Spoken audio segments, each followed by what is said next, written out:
Assalamualaikum warahmatullahi wabarakatuh.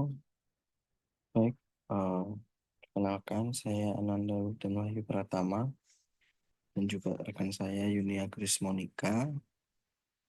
Pada kesempatan kali ini saya ingin sedikit menjelaskan terkait dengan sistem agribisnis veteriner, yaitu pada ayam petelur. Seperti yang kita tahu bahwa ayam petelur ini merupakan suatu jenis varietas unggul saat ini, yang mana dari sisi permintaan menunjukkan kecenderungan peningkatan, meskipun konsumsi telur Indonesia memang masih di bawah rata-rata negara-negara tetangga, seperti Jepang, Amerika, China, dan juga negara-negara lainnya. Nah, di dalam sistem agribisnis ayam petelur ini terdiri dari beberapa aspek. Yang pertama, pemilihan induk, kedua, pemilihan strain ayam, dan yang ketiga, kandang dan peralatan. Yang pertama yaitu pemilihan induk, di mana ayam yang beredar saat ini itu merupakan ayam final stock, yang mana ayam layar final stock ini dihasilkan dari indukan satu tingkat di atasnya yang dikenal dengan istilah parent stock. Ayam indukan parent stock dihasilkan dari breeding farm satu tingkat di atasnya, yaitu grand parent stock breeding farm, yang dimiliki oleh beberapa perusahaan besar seperti PT Jamfa Confit Indonesia dan juga Caron Pokpan. Kemudian yang kedua yaitu pemilihan strain ayam, di mana strain ayam yang beredar di Indonesia ini dan sudah pernah dikembangkan oleh beberapa perusahaan breeding Indonesia seperti yang pertama Hielin, Sabron, Rohman, Ross Brown, Sever Star Cross, dan Heiser Brown. Kandang dan peralatan terdiri dari beberapa jenis kandang. Yang pertama, kandang open house. Kandang open house ini sistem perkandangannya dirancang dengan ventilasi terbuka untuk menghasilkan saluran udara yang optimal. Kandang ini lebih terjangkau dari biaya operasional dan karena seperti pemasangan house fan, kemudian buat dan industri dan branding kandang ini tidak dilakukan. Sedangkan untuk kandang closed house, ini sistem perkandangan yang betul, di mana kandang ini dirancang dengan penutup atap dinding yang rapat. Ini kendali lingkungannya cukup tinggi, termasuk suhu, pengumuman, dan kebersihan. Nah, kandang ini memiliki mekanisme environmental control house system, yakni kebutuhan udara dalam kandang akan disesuaikan dengan kebutuhan ayam petelur sesuai periode pemeliharaan. Kemudian yang selanjutnya yaitu kebersihan dan sanitasi, pemeliharaan starter dan pemeliharaan grower. Sanitasi kandang, sanitasi merupakan aktivitas yang dilakukan dengan tujuan membersihkan atau mencuci hamakan suatu barang atau tempat. Dalam hal ini adalah kandang dan peralatan kandang ayam layar. Tujuan dari sanitasi ini adalah membersihkan kandang dan alat-alat peternakan dari kotoran organik dan anorganik yang biasa menjadi sumber cemaran penyakit. Kemudian ada flushing nipple dan cuci tangan air minum, di mana seperti yang kita tahu bahwa air minum ini merupakan kebutuhan yang sangat penting bagi konsumsi ayam layar, yaitu berkisar sebesar 70% untuk memenuhi kebutuhan bertumbuh kembang. Dan salah satu hal yang digunakan untuk penyaluran air yaitu eh, nipple atau pipa, yang mana ini sangat penting untuk dibersihkan karena menentukan keberhasilan produktivitas ayam layar. Salah satu cara yang dilakukan yaitu flushing, yang merupakan pembersihan kotoran yang ada di dalam pipa dengan menggunakan fluida cair dan tekanan tertentu. Kemudian manajemen penyembelihan prioritas starter meliputi jenis kandang, area brooding, suhu dan kelembapan, nutrisi, dan potong paruh. Kandang Ini beberapa peternak ayam layak di Indonesia sudah mulai mengembangkan kandang koloni yang kapasitasnya 100 sampai 200 ekor per sangkar untuk pemeliharaan periode brooding. Prinsipnya adalah kandang ini bisa digunakan untuk pemeliharaan periode brooding ayam petelur dengan syarat kondisi temperatur lingkungan yang terjaga dan optimal bagi pertumbuhan dan perkembangan anak ayam. Kemudian area brooding ini perlu adanya kesiapan dalam rangka menciptakan kondisi yang lingkungan yang ideal bagi anak-anak ayam yang baru datang. Yang yang harus dipersiapkan dalam mengatur area brooding, di mana pada sebagian kandang khusus area brooding ini dibuat dengan memasang chick cloth berbentuk lingkaran pada bagian tengah kandang. Chick cloth ini berfungsi sebagai area pembatas anak ayam supaya tetap berada di area brooding dan dalam jangkauan pemanas.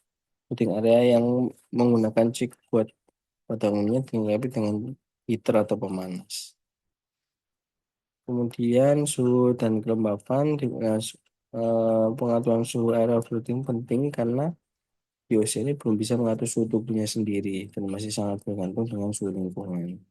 Kondisi DOC yang mengalami kepanasan ataupun ketinggian saat kondisi dalam keadaan standar merupakan akibat dari suhu kandang yang bisa dipengaruhi oleh tingkat kelembapan lingkungan, supaya aliran air dan suhu udara lingkungan sekitar lokasi kandang.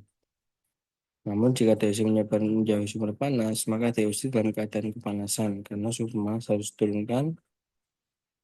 Dan jika DOC dalam keadaan satu di area atau mengumpul di bawah pemanas mengindikasikan DOC dalam keadaan kedinginan, maka suhu pemanas harus dinaikkan menyesuaikan kebutuhan suhu DOC. Kemudian nutrisi, langsung dengan kandungan energi metabolisme 2.950 kcal kilogram dan 20,5% protein kasar harus terdapat dalam pakan dengan jenis kambing dan tempat langsung yang mudah dijangkau oleh anak ayam. Peternak dapat menggunakan tempat langsung tambahan yaitu berupa baby chick feeder atau paper feeding pada 3 hari pertama chick in. Kemudian potong paru ini di Indonesia lazim dilakukan ketika ayam masih berumur di bawah 10 hari menggunakan mesin potong paru berinfrared untuk dilakukan potong paru ulang pada umur 8 sampai 10 minggu di kandang bulat. Tujuannya yaitu untuk meningkatkan efisiensi pakan dan bentuk pola yang seragam antar ayam pada sebuah populasi. Kemudian manajemen periode grower ini terdiri dari nutrisi, potong paru, keseragaman, pencahayaan, midnight feeding, dan transfer kandang produksi. Eh, Prinsip dasar terkait pemberian pakan pada bulat ini tidak disarankan untuk mengganti jenis pakan jika bulat tidak mencapai bobot badan yang standar, karena pertumbuhan tulang rangka dan pengelolaan organ ini dapat dihitung dengan pemberian pakan jenis kambing sejak periode starter. Kemudian perkembangan organ juga dapat distimuli dengan memberikan grade atau penerapan feeding management yang sesuai SOP dan yang sesuai, karena pakan ini harus diberikan mengandung nutrisi yang sesuai standar kebutuhan bulat seperti pada tabel berikut, baik itu energi metabolisme, protein kasar, kalsium, mineral, asam amino, dan sebagainya. Yang paru ini seperti yang disamakan tadi, dilakukan pada umur 8 sampai 10 minggu. Proses debagging menggunakan debager pada suhu pisau 0 sampai 0,50 derajat Celcius dilakukan. Setelah proses selesai diberikan vitamin anti-stres untuk mengurangi tingkat stres yang disebabkan oleh potong paru. Kemudian ini terkait dengan keseragaman ayam petelur. Ini dapat dilakukan seleksi pada fase growth dengan kriteria bobot badan yang berkisar umur 14 sampai 46 hari. Jika tidak sesuai standar di atas, maka dapat dilakukan pemisahan dan mendapatkan treatment khusus untuk mengejar pertumbuhan agar sesuai dengan standarnya. Treatment khusus yang diupayakan yaitu kita terus mengawasi ketat sampai ayam tersebut memenuhi standar. Jika sudah sesuai, maka jika tidak memenuhi standar dan tidak mencoba yang baik dengan memproduksi telur, maka harus dilakukan upgrade dini untuk mengefisiensikan pakan yang diberikan. Ini suhu dan kelembapan, jangan sampai mengubah lama waktu terang pada program pembiayaan di antara umur 6 minggu dan saat dimulai program pembiayaan stimulasi,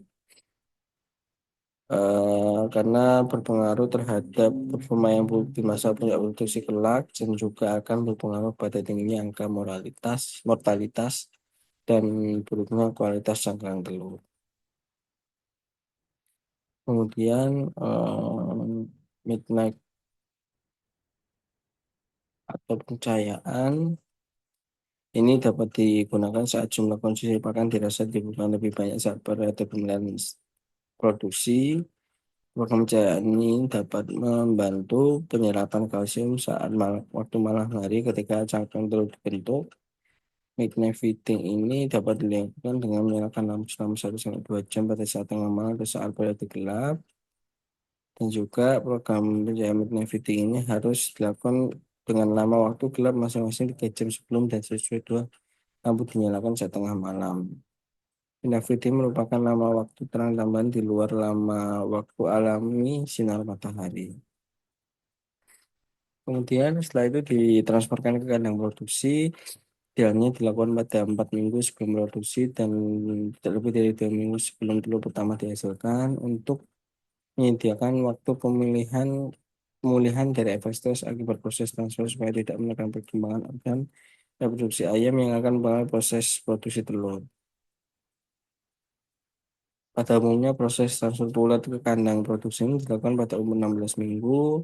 Hal ini memungkinkan untuk bisa beradaptasi secara penuh dengan fasilitas di kandang produksi pada saat mulai bertelur. Dan juga saat dilakukan proses transfer, populasi ulat harus diberi pakan jenis prelaying atau pakan lain dengan porsi yang dicampurkan pakan grower atau bulat. Kemudian manajemen panen ayam petelur meliputi pengumpulan telur, penyortingan, pemilihan, dan pengemasan. Yang pertama yaitu pengumpulan telur. Telur ayam harus dikumpulkan dengan hati-hati secara rutin dan memastikan kualitas telur yang baik. Proses koleksi yang tidak dapat ini juga dapat merugikan kita baik finansial dan juga menurunkan kualitas dan kesehatan telur. Telur sebelum saat dikoleksi itu dilakukan pembersihan telur. Telur yang kotor harus cepat ditangani karena apabila terkena kotoran atau darah meskipun dalam jumlah sedikit ini juga dapat mempengaruhi yang pertama yaitu tampilan yang kurang menarik dan juga kualitas telur internal yang dapat terinfeksi bakteri. Kemudian salting telur ini proses pemisahan telur yang berdasarkan kualitas, ukuran, dan beratnya, yaitu untuk mengelompokkan telur sehingga memudahkan manajemen stok, pemroses, dan memenuhi syarat pasaran pasar yang berbeda. Sorghum telur menjadi 2 jenis, yaitu abnormal dan normal. Abnormal atau telur pecah, retak, cangkang tipis, tidak ada cangkang, telur terlalu kecil dan telur terlalu besar, keriput dan telur tidak rata, telur terdapat banyak bercak putih. Kemudian grading telur ini berdasarkan kualitas dan ukuran, di mana penilaian pemilihan telur dari grading ini berdasarkan kualitas dibikin di yaitu tenaga eksternal. Untuk eksternal meliputi kebersihan cangkang, kesehatan kerabang, besar telur, bentuk, ukuran tekstur, serta warna cangkang. Sedangkan berdasarkan internal meliputi keadaan putih telur, kemudian kuning telur, dan juga rongga udara.